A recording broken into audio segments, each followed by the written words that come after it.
Video gabaabduu kana keessatti piroojeektii haarawaa airdrop karaa bootii telegiraamaatiin ernetu taabiidhaan kan hojjetamu jechuudha. Akkaataa ittiin hojjechuu dandeessan, akkaataa ittiin eegaluu dandeessan isinitti agarsiisa. Piroojeektiin kun hedduu tokko kan namoonni jaalatanii hojjechaa jiranidha. Piroojeektiin kun wanti adda isa godhu immoo X Empire'dhaan kan deeggaramudha. X Empire baay'een keessan ni beektanii airdroppiiwwan qarshii gaarii nuuf kafalan keessaa Toon Coin, Note Coin fi akkanumallee X Empire'dha jechuudha. Qarshii gaarii kan nuuf kafalan keessaa egaa isaan deeggarama jechuudha. X Empire'n kan deeggaramudha. Isaantu beeksise. So projektiin airdrop kun maal jedhama, akkamitti eegaltan, akkamitti hojjettan, akkamitti profit per hour guddifachuu dandeessan, akkamitti tookinii keessan wal sassaabachuu akka dandeessan. Inni kun wanti adda isa godhu dhageeffate kan coinii nuuf hin kennu, tookiniidha direct kan nuuf kennu jechuudha. Projektiiwwan airdrop baay'een isaanii akkuma beektan kan nuuf kennaa turan coinidha kan nuuf kennaa jiran. Ergasii immoo coinii erga nuuf kennanii booda gara tookiniitti jijjiiraman, yeroo listi ta'uudhaaf dhiyaatan gara tookiniitti jijjiiranii nuuf kennan ni hir'ata jechuudha. Miiliyoonaan kan walitti sassaabatte gaafa tookiniitti deebi'u ni hir'ata, baay'ee tokko xiqqoo ta'a. Inni kun immoo wanti adda isa godhu dhageeffata kan direct kan walitti sassaabattan tookiniidha. Wanti jijjiiramu tokko hin jiru, tookinii san qofa qarshii inni list ittiin ta'een gurgurattan jechuudha. Akkamitti eegaltan, akkamitti hojjechuu akka dandeessan viidiyoo kana keessatti ni ilaalla. Projektiin kun amma eegalee namoonni baay'een osoo ittiin baay'atin yeroo gabaabaa kana keessatti listi ta'a jedhamee eegama. So isinis eegaluudhaan irraa fayyadamaadha. Yoo yaashama harka fuunee akkam jirtan dhaggeeffattoonni YouTube chaanaalii Soofuma Raab. Bakkuma jirtanitti nageenyi kan koo kan jaalalaa fi kan kabajaa isin haadha qabachaa viidiyoo kana keessatti waa'ee projektii airdrop haarawaa Zoo airdrop wajjin ilaalla. Zoo airdropiin kun akkamitti hojjetama, akkamitti tookinii walitti sassaabatan kan jedhu, taaskiin isaa akkamitti hojjetama, wantoota baay'eetu jira. Profit per hour'dhaan kan isiniif kennu jechuudha tookinii. So kanas akkamitti walitti sassaabachuu guddifachuu akka dandeessan ni ilaalla. Nafaana turaadha. Boleewwan yeroo jalqabaatiif gara YouTube chaanaalii kanaatti dhuftanii YouTube chaanaaliin kun YouTube chaanaalii barnootaati kan teekinooloojiidhaan itti warbartan waan ta'eef subscribe godhaa. Viidiyoo kana immoo like, share gochuudhaan hiriyoota keessan dhaqqabadhaa. Daa'e gara barnootichaatti.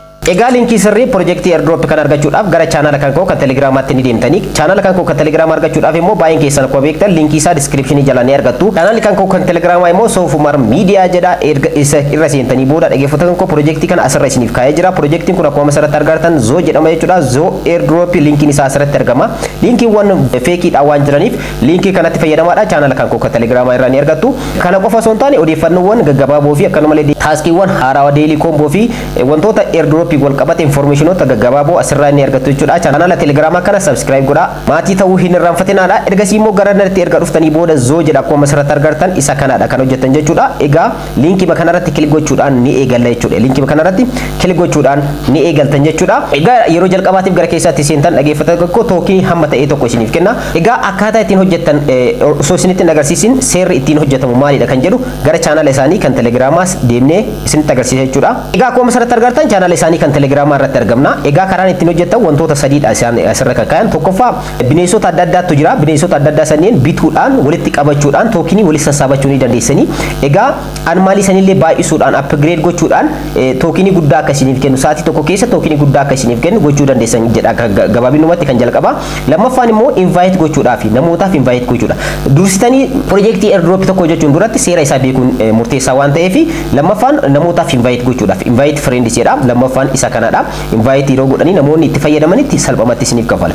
Inni biraa immoo dhaggeeffata kan koo animaalii adda addaa purchase godhuudhaan bituudhaan staarii adda addaatiin egaa purchase gootanii baasii gootanii yoo kan bitan ta'ee fi akkanumallee isin irraa tookinii gaarii akka argattaniif yoo kan bitan ta'e dhaggeeffata kan koo salphamatti inni kunis seera sadaffaadha.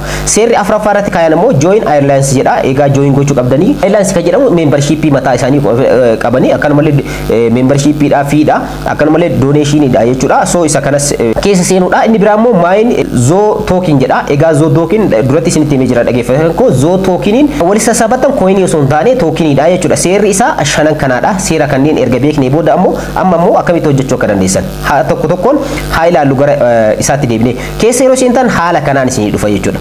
Keessa yeroo seentan isa jalqaba bakka kanarratti dhaggeeffata kan koo Zoo tokeniidha asirratti kan isiniif kennaa deemu. Egaa akkamitti akka argattanillee isin ni ilaalla. Asirra coinii walitti sassaabannee jirra. Coinii kana ammoo akkanamitti gara tookiniitti illee jijjiirtan coinii walitti sassaabatan kanaan ni bittan jechuudha. Wantoota tokko akkamitti bituu akka dandeessan isinitti agarsiisa. Egaa jalqaba irratti karaan ittiin hojjettan tokko mallattoo ida'uutu argama as keessatti jechuudha. Dhaggeeffata kan koo as keessatti mallattoo ida'uutu argama keessa kanarratti yoo ilaaltan mallattoo ida'uu. Mallattoon ida'uu kun yoo kan baddu taa'e al tokko iskiriinii qaqqabdan. Iskiriinii qaqqabdan yoo jettan mallattoon ida'uu kun isinii dhufti. So isaan kanneen kanneen keessatti jechuudha wantoota adda addaa kan bittan coinii asirratti walitti sassaabattanii jalqaba yeroo isin coinii muraasa isiniif kenna coinii isaniin bittanii asirratti profit per hour keessan tokenii keessan akka isiniif kennu gochuu dandeessan. So asuma irratti kilik gootanii ergasii immoo mallattoo saanduqaa kana keessatti eda'uutu jira. Eda'uu san irratti kilik yeroo gootan select animals isin jedha. Animalsiin kunniin ni bittan jechuudha. Fakkeenyaaf qocaan asitti ni argamti, illeettiin argama, wantoota baay'eedha jechuudha. Raabitiin argamti, wantoota filaamingoo kan jedhamu akkanumallee zebra, moose, giraffe, parrot, fox baay'eetu argama jechuudha. Egaa kanneen keessaa ni bittan kan profit per hour baay'ee isinii kennu, tokenii baay'ee isiniif kennu. Fakkeenyaaf egaa dhaggeeffattoota koo akkuma asirratti argartan giraffe profit per hour isin naaf kennitu 80dha. Fakkeenyaaf asirratti baay'ee godha. Tokenii qabuun coinii qabu kanaan jechuudha. 1500 qaba isiniin jedhee jira. Isin taaskiiwwan adda addaa raawwachuudhaan egaa dursa walitti sassaabattan jechuudha. Ergasii immoo animaalii kanneen ittiin bittan jechuudha. Egaa bineensota kanneen fakkeenyaaf isa kana ni bita. Egaa qarshiin an baasu coinii 195dha. Ergasii immoo sa'aatii tokko keessatti meeqa naaf kenna jechuudha. Jiraafii kana yeroo bitadhe profit per hour kan koo sa'aatii tokko keessatti tokenii zoo kana 80 naaf kenna jechuudha. So asirratti buy almaan kan jettu kanarra kilik godha. Ergasii immoo ni bitaa jechuudha. Ergasii immoo bitee jira. Ergasii immoo haala kanaan jiraafii wajjin bakka kana dhuftee jirti jechuudha. So sa'aatii tokko keessatti maal naaf kenna jechuudha. Dhaggeeffattoota koo profit per hour kan koo tokenii 80dha. Sa'aatii tokko keessa kan naaf kennu jechuudha. Asirratti amma fakkeenyaaf tokko jedhee eegalee jira. Lama jedhee haga sa'aatii tokko keessatti wanti an argadu tokenii 80dha jechuudha. Egaa haala kanaan isa biraas bituu yoo barbaadan asirratti xiqqoo isii qaqqabdanii ergasii mallattoon eda'uu isinii dhufti yookaan immoo bineensonni mataan isaaniitu isinii dhufanii ergasii immoo fakkeenyaaf kanneen keessaa kan profit per hour naaf kennuu danda'u egaa ishee kana bitee jira. Egaa dhaggeeffattoota koo isiin kun immoo profit per hour 30dha kan naaf kennitu jechuudha. Isa biraas bituu yoo barbaadan asirratti kilik gootanii ergasii immoo profit per hour gaarii kan naaf kennu laalee na bita jechuudha. Fakkeenyaaf 100 kan naaf kennitu parrot kan jedhamtu ni jirti. Akkanumallee foxiin 500dha kan naaf kennitu pigoniin illee akkasii dhaggeeffattoota koo garuu kaffaltiin isaanii guddataa deema jechuudha. Akkuma gad deemaa deemtanii guddataa deema. So kana erga walitti sassaabadhee boodaadha baay'inaan bituu kan danda'u amma xiqqooma kan naaf kennuu danda'u kan sadarkaa kan kooti laalee bitaa jechuudha. Fakkeenyaaf parrot kan jettu kana ni bitaa ergasii immoo buy kan jettu kanarra kilik gochuudhaan ergasii ni bitaa jechuudha. Ergasii immoo haala kanaan garanatti dhuftee jirti jechuudha. Egaa haala kanaan mallattoo eda'uutu argama. Mallattoo eda'uu kanneen irra kilik gochuudhaan asirratti fakkeenyaaf 1000 qaba. Coinii kanaan ergasii bitaa deema jechuudha. Taaskiiwwan adda addaa walitti sassaabachuudhaan immoo isa tokenii kana yookaan immoo namootaaf invite gochuudhaan asirratti coinii kana akka isiniif kennu gochuu dandeessanii ergasii immoo tokenii asirratti isiniif laakkaa jechuudha. Profit per hour keessan akkana guddifatan fakkeenyaaf asii sa'aatii tokko keessatti 80, sa'aatii tokko keessatti 40, sa'aatii tokko keessatti 30dha. Isaan kanneen bitee isin kana caalas bituu dandeessan. Egaa asirratti wanti isin beekuu qabdan isaan asirratti bitan kanallee upgrade gochuu dandeessan. Akkamitti upgrade gootanii guddifatan fakkeenyaaf inni kun 80dha kan naaf kennu sa'aatii tokko keessatti isiniin jedhee jira tokenii jechuudha. Isa kanarratti asirratti kilik gootanii ergasii immoo jalatti level up kan jedhu ni argama. Fakkeenyaaf coinii 320 baasa coiniidha kan baasu. So coinii kanneen taaskii adda addaa namootaaf invite gochuudhaan walitti sassaabatanii ergasii immoo profit per hour keessan guddifachuudhaan tokenii akka isiniif kennu gootan. So kanaafiyyuu level up kan jedhu kana irratti kilik gochuudhaan so 50 kanaaf dabalu 80 ture 130 naaf ta'a jechuudha. Upgrade yeroo godhu levelii isaa guddisa jechuudha. So level up kan jedhu kana irratti kilik gochuudhaan ergasii immoo coinii 130 kafalee ergasii immoo dhaggeeffattoota koo salphamatti 50 irratti naaf dabala jechuudha. 50 irratti naaf dabala ammas level up gochuu dandeessan 80 kara isinitti dabalu gochuu dandeessan haala kanaan guddifachuu dandeessanii jechuudha. Dhaggeeffattoota koo level up gochuu dandeessan. Fakkeenyaaf 80 ture amma 130 ta'ee jira asirratti. So haala kanaan dhaggeeffattoota koo isaan kanneenis haaluma kanaan asirratti kilik gootanii ergasii immoo level up gochuudhaan akka levelii dabalaa deemuu fi akkanumallee coinii irratti isiniif dabalaa deemu upgrade gochuu dandeessanii jechuudha. Inni biraa immoo airlines kan jedhu ni argama. Airlines kanarra kilik gootanii ergasii immoo coinii 100 yoo qabaattan kreditii 100 coinii asirratti coiniidha. Coinii kanneen boodarra namootaaf invite gochuudhaan akkanumallee taaskiiwwan adda addaa hojjechuudhaan daily taaskii qaba. Daily taaskii keessanii illee raawwachuudhaan walitti sassaabattan isa kana jechuudha. Isa kana walitti sassaabattan kan asitti profit per hour ittiin guddifattanii karaa biraatiin immoo airlines kana keessa seentanii tikeettii bitantu jira jechuudha. Kireet kan jettu kanarratti 100 yoo geettanidha. 100 taaskii kana 100 yoo walitti sassaabattan asirra airlines irra seentanii isa kana al tokkoon keessa seentan. Keessa yeroo seentanitti dhaggeeffattoota koo levelii qaba percentiidhaan wanta isiniif kennu qaba. Percentii namoota kanneen yookaan immoo kan mataa keessanii create for mataa keessaniif create gochuu dandeessan asirratti illee join gochuu dandeessan. So isa kana percentii bareeda argachuu dandeessan waan ta'eef kaffaltii haganaa kaffaltanii ergasii immoo tokenii baay'ee isiniif kenna waan ta'eef isa kanatti illee fayyadamaadha. Inni biraa immoo boostis kan jedhudha. Boostis kan jedhu kana keessa yeroo seentan asirratti dhaggeeffattoota koo day 1, day 3, day 7 kan jedhutu argama.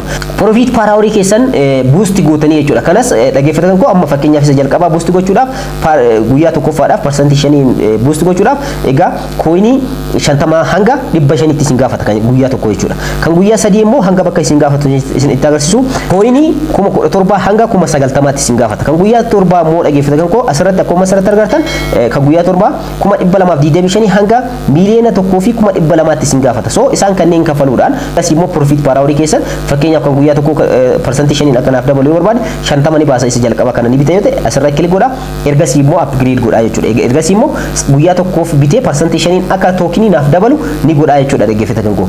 So haala kanaan itti fayyadamtanii dhageeffatan koo isaan kanneen bituudhaan keessa seentanii ilaaluu dandeessan jechuudha dhageeffatan koo. Inni biraa immoo dhageeffatan koo jala ganatti airdrop jedhudha. Airdrop keessatti optionii waletiidhaan itti wal qunnamsiiftan connect wallet jedhu kanarratti kilik gootanii waletiidhaan optionii ittiin wal qunnamsiiftantu as keessatti argama. Connect wallet jedhu kanarratti kilik gochuudhaan waletii qabdanii wal qunnamsiisuu dandeessan. Waletii telegram waletii tonkipar waletii fi kan kana fakkaatan jechuudha. So isa kana fakkaata airdrop keessatti wanti argamu. Egaa inni biraa immoo friends jedhudha. Friends jedhu irra kilik gochuudhaan ergasii immoo invite friends jedhu kanarra kilik gochuudhaan namootaaf invite bakka itti gootan optionii namootaaf invite itti gootanii karaa social media adda addaatiin karaa accountii isaan adda addaatiin namootaaf invite gootanii kan ergitanidha. Isa kana sirraa fayyadamaadha. Inni biraa immoo tasks jedhudha. As keessatti coinii walitti sassaabattan baay'inaan tasks jedhu kan irra seenuudhaan akkuma masarratti argattan daily reward qaba guyyaa guyyaadhaan seentanii kan fudhatan jechuudha. Fakkeenyaaf isa jalqabaa kana fudhachuu yoo barbaade asirra kilik godha. Ergasii immoo daily reward kana guyyaa jalqabaatiif 250 coinii isiniif kenna. Guyyaa xumuraa guyyaa 12ffaratti immoo 1,300 isiniif kenna jechuudha. 3k isinii kenna guyyaa guyyaadhaan seentanii claim reward jedhu kanarra kilik gochuudhaan guyyaa guyyaadhaan osoo addaan hin kutin reward keessan itti fufsiisuu dandeessanii. Reward irratti dhageeffatan koo wanti isin beekuu qabdan garuu guyyaa jalqabaa yoo seentan guyyaa lammaffaas guyyaa sadaffaas seenuu qabdanii sababni isaas of duubatti isiniif deebisee isiniif kenna waan ta'eef haala kanaan irraa fayyadamaadha. Egaa dhageeffatan koo salphumatti Zo airdrop akkaataa ittiin hojjechuu dandeessan hamma ta'e tokko isinitti agarsiisee jira. Keessattuu isaan kanneen upgrade gochuu coinii asii walitti sassaabatan kanaan sa'aatii keessan profit per hour keessan guddifachuudhaan almaalii adda addaa bituudhaan asirratti kilik gootanii almaaliiwwan kanneen bituudhaan salphumatti profit per hour keessanillee guddifachuu dandeessanii. Dhageeffatan koo isaan kanneen illee kan bitan kanallee upgrade gochuu yoo barbaadan almaalii bitan san irratti kilik gootanii ergasii immoo upgrade gochuudhaan level up gochuu dandeessanii. Egaa kana fakkaata Zo airdrop akkaataan itti hojjetan wanti addaa dhageeffatan koo coinii walitti sassaabattan kanaan profit per hour keessan guddifachuudhaan tokenii isiniif kenna jechuudha. Zo tokeniidha asirratti kan isiniif kennu asirratti coinii kanaan tokenii kana guddifatan jechuudha. Dhageeffatan koo wanti isin beekuu qabdan asirratti garaagarummaan jechuudha. Airdropiiwwan isaan kuuwwan coiniidha kan walitti sassaabatan. Isa kanarratti garuu direct tokeniidha kan walitti sassaabatan yeroo listii ta'etti gatii inni ittiin listii ta'ee ilaaltanii gurgurachuudhaan waalitiiwwan adda addaa irra baafachuudhaan gurgurachuu dandeessanii irraa fayyadamaadha.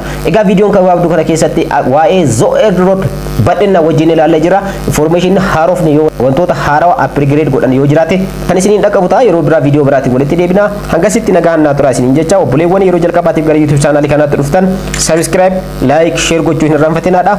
Yeroo biraa viidiyoo biraatiin walitti deebina. Horaa bulaa.